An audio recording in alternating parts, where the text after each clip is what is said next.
In this video, I will be showing you how to make circular progress in Canva. Let's get started. I'll start by heading over to the Elements tab on the left-hand sidebar. In the search bar, I'm going to type Circular Progress to see the available options. Under the Charts section, I'll select the progress ring to add it directly to my canvas. Once the ring is added, a Settings panel appears on the left. I can drag the percentage slider to adjust the value here.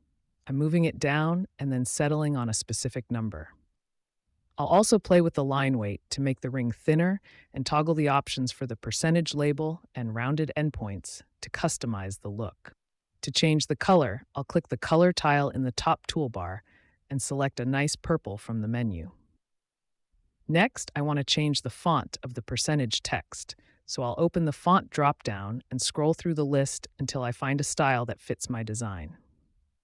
I'm going to go back into the chart settings to fine-tune the thickness one more time and set my final percentage to 75%. Now I'll add a second progress ring to the canvas and move it over to the side.